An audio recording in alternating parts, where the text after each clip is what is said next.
Olá, eu sou Sky Kunde e esse é mais um vídeo de Contra-Apologética. E nesse vídeo eu vou refutar, ou ao menos contestar, o pastor Iago Martins na sua resposta a respeito da veracidade da Bíblia.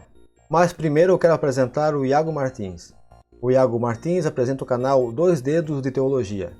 Já conta com mais de 500 mil inscritos. E, sendo sincero, dentro do segmento evangélico protestante reformado, é um dos melhores canais de teologia do Brasil.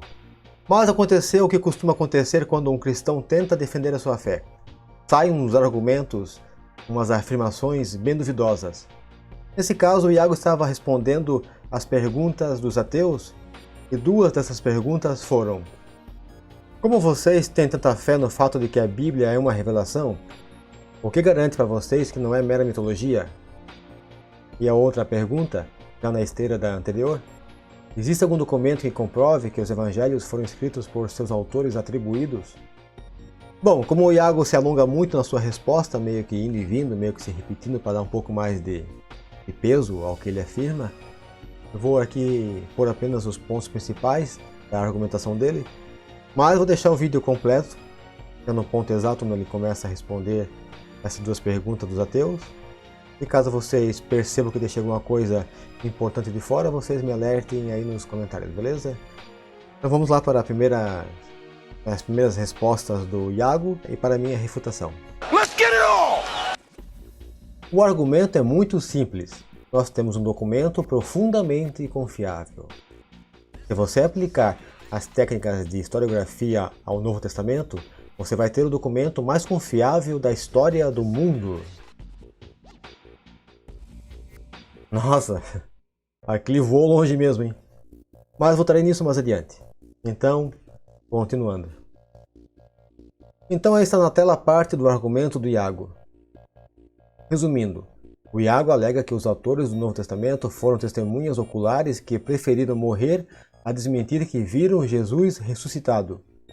Também diz que centenas de pessoas morreram declarando que viram Jesus ressuscitado. E como ninguém morre por uma mentira, a melhor explicação é que Jesus realmente ressuscitou.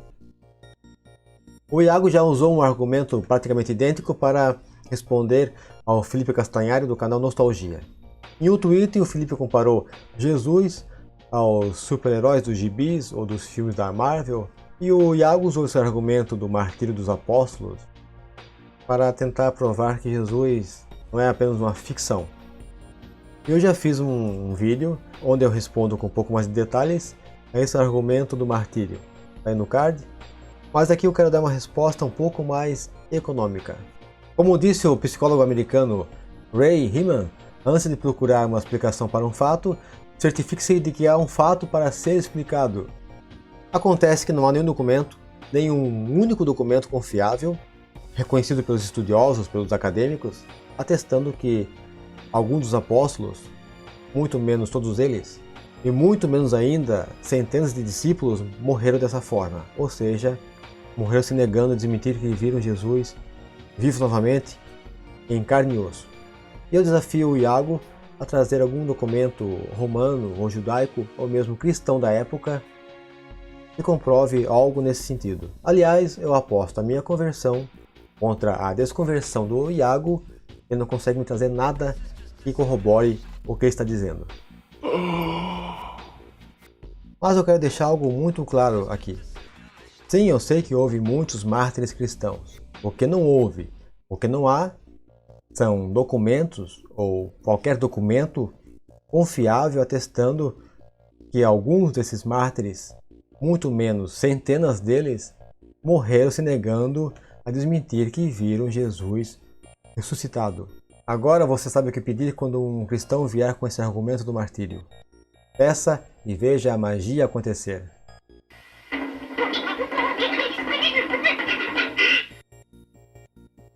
O Iago põe uma imagem com a qual ele quer mostrar a supremacia dos textos bíblicos em relação a outros textos mais antigos. E de fato, a Bíblia possui muito mais cópias antigas e muito mais próximas dos originais do que outras obras da antiguidade. Apesar de que as cópias mais antigas do Novo Testamento não passam de pequenos fragmentos com apenas algumas linhas corrompidas. Mas o que essas muitas cópias dizem quanto à veracidade dos relatos bíblicos? Nada. Milhares de cópias podem sim atestar a fidelidade com que os textos originais chegaram até nós, apesar de ser bem sabido que houve muitas adulterações. Mas elas de modo algum asseguram a historicidade dos eventos narrados tanto no Antigo quanto no Novo Testamento. Até porque milhares de cópias de uma mentira não a transformam em uma verdade. E eu até acho muito estranho que um rapaz tão bem instruído como o Iago Martins tenha usado um argumento tão ingênuo. Foi por isso que eu disse que ele tinha viajado para muito longe quando falou que a Bíblia é a obra, o livro mais confiável da história do mundo. Se assim fosse, a ressurreição estaria nos livros de história. Não tem como negar a verdade da ressurreição diante disso. E olha que a ressurreição é uma coisa que não precisa de evidências notáveis. Para provar que alguém ressuscitou, você só precisa provar que a pessoa estava viva, e depois ela estava morta, e depois ela estava viva de novo. São coisas relativamente fáceis de provar e aferir. E eles, os apóstolos, aferiram, eles registraram, eles morreram dizendo que isso era verdade. Eram centenas de testemunhas diante de toda a sociedade que tentava desacreditá-los.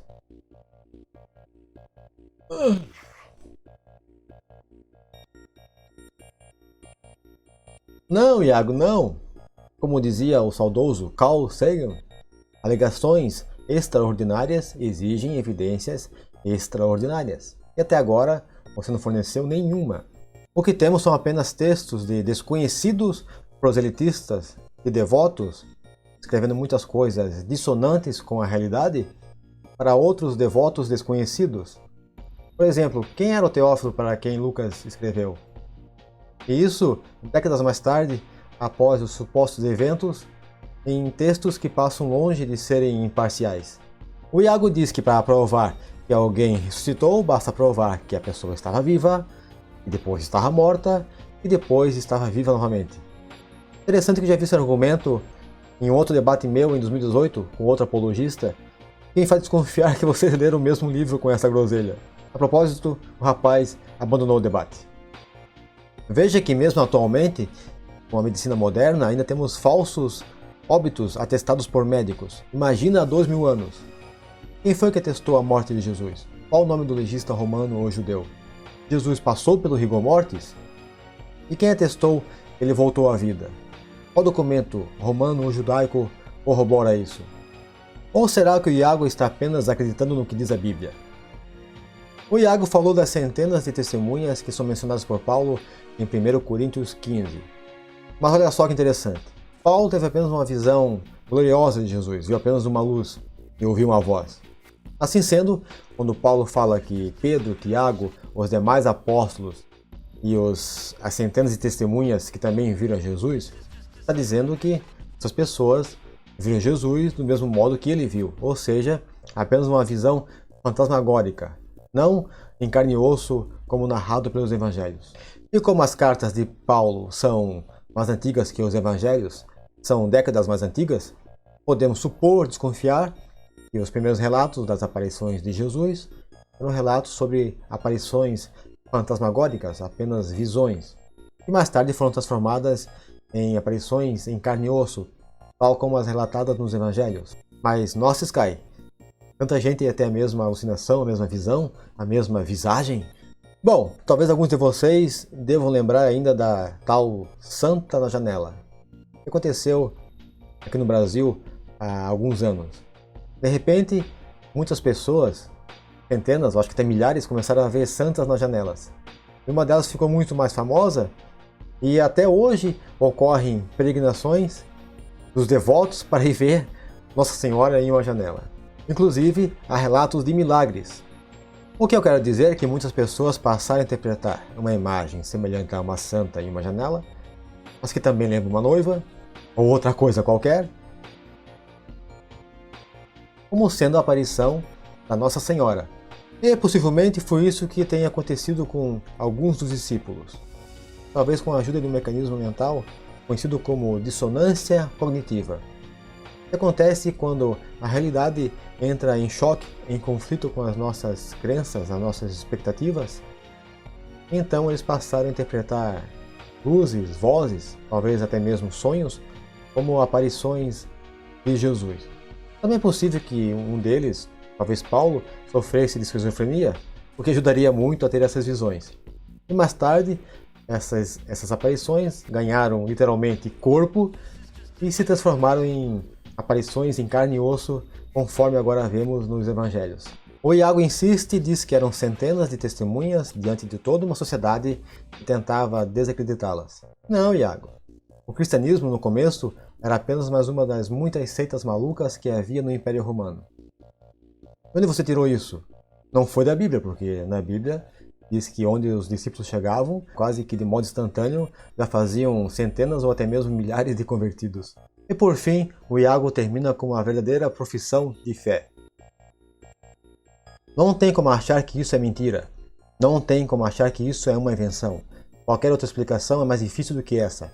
Qualquer outra explicação é uma tentativa de se convencer daquilo que é muito menos provável e que é mais difícil apenas para rejeitar a ideia de que existe um Cristo que é Senhor e Rei. Não, Iago. Qualquer outra explicação natural é muito mais razoável, pois é muito mais provável que a ressurreição seja apenas mais uma das muitas histórias mirabolantes que o ser humano inventou por todo o mundo e por toda a história, do que ser um fato histórico. Como eu disse anteriormente, alegações extraordinárias exigem evidências extraordinárias. E essas você não forneceu. Então é isso, chegamos ao final de mais um vídeo supimpa. Mas lembre de deixar o seu apoio para o canal, se inscreva, curta, comente, compartilhe, divulgue o canal aos quatro ventos. Até a próxima, tchau!